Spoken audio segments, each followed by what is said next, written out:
2026년 새해가 시작되자마자 국제사회는 매우 충격적인 소식과 마주했습니다. 바로 미군이 베네수엘라 대통령 니콜라스 마두로를 체포한 사건이죠.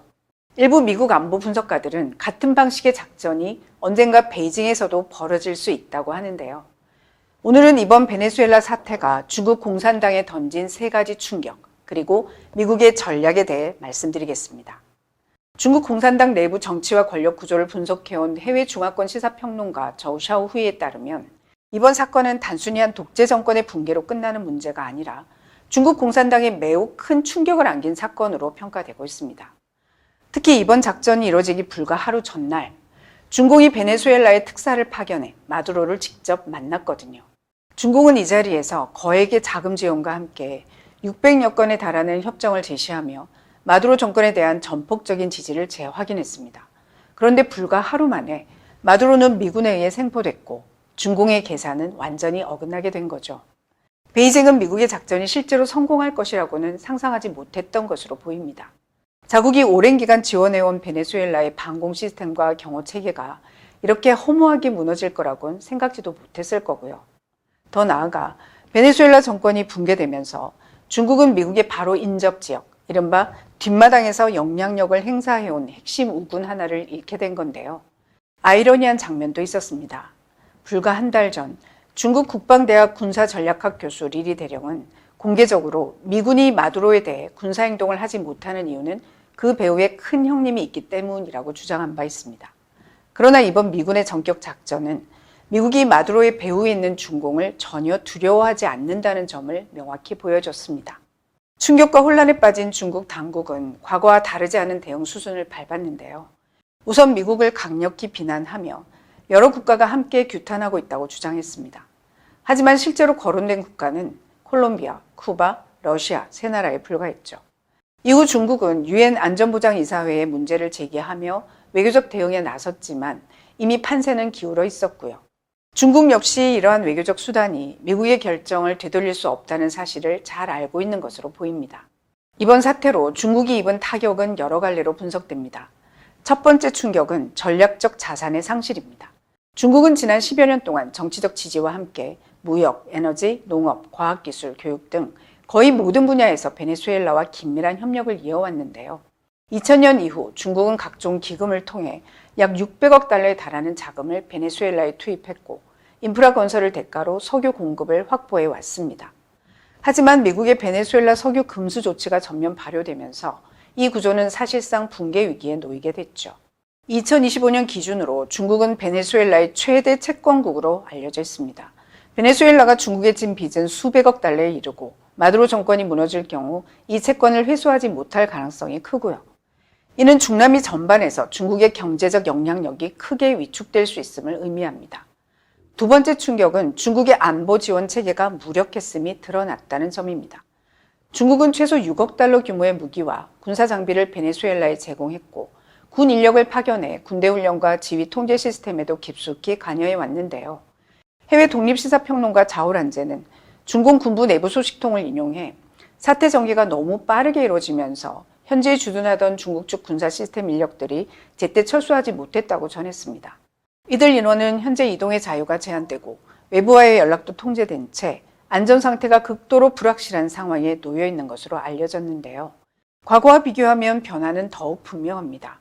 2019년 5월 미국을 비롯해 50여 개국의 인정을 받은 야권 지도자 후안 과이도가 정권 교체를 촉구했을 당시에도 중국과 러시아의 물밑 개입으로 마두로는 위기를 넘긴 바 있습니다. 그러나 이번에는 상황이 완전히 달라졌습니다.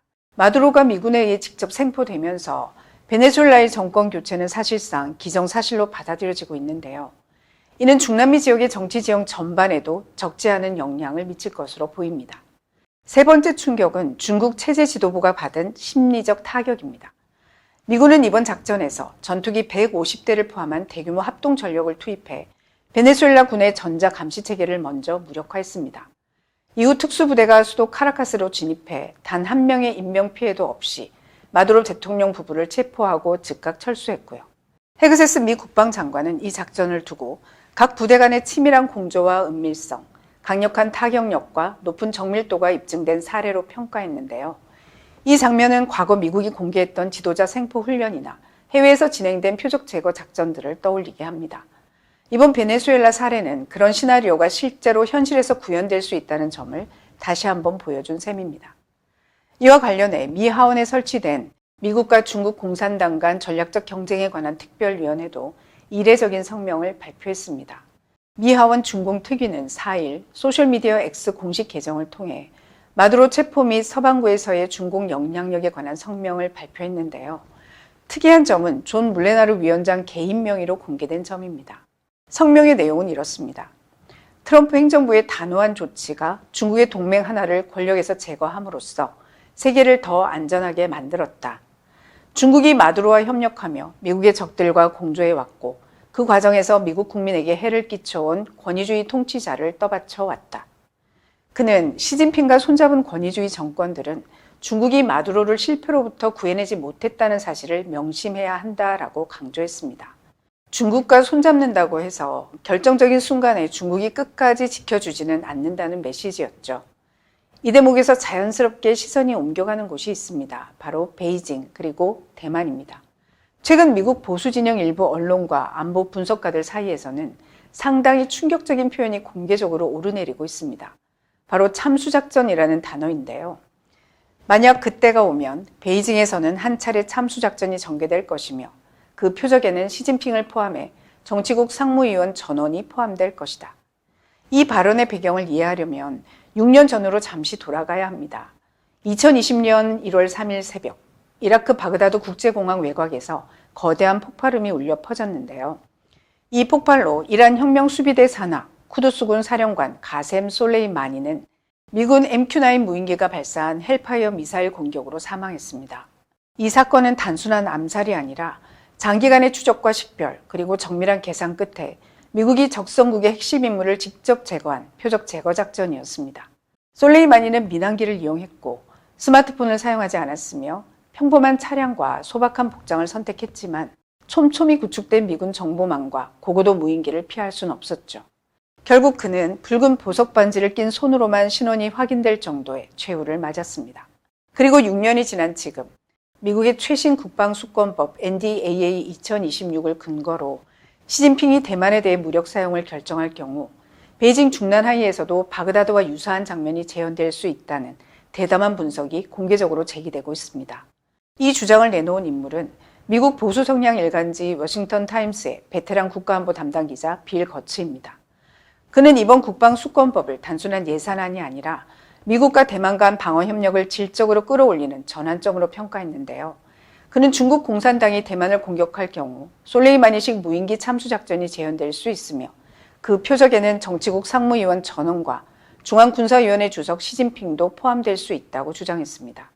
물론 이는 워싱턴의 공식 전략은 아닙니다. 그렇지만 미군 인도태평양 사령부가 구상 중인 헬스케이프, 이른바 지옥의 풍경 전략은 대만 해협 전체를 무인 시스템으로 뒤덮는 대규모 방어 개념이라는 점에서 결코 공상으로만 보기는 어렵습니다.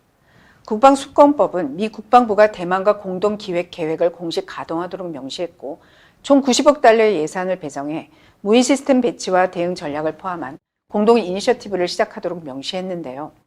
이로써 대만은 사실상 한국과 일본, 호주, 필리핀과 같은 수준의 전략적 파트너로 다뤄지게 됩니다.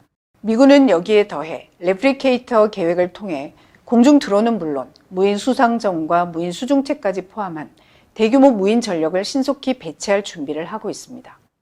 인도태평양 사령부 사령관 세뮤얼 파파로 제독은 중공군이 대만 해협을 건너려는 조짐이 포착되는 즉시 미군과 대만군이 무인 전력을 투입해 상륙 자체를 불가능하게 만들겠다고 밝혀왔고요.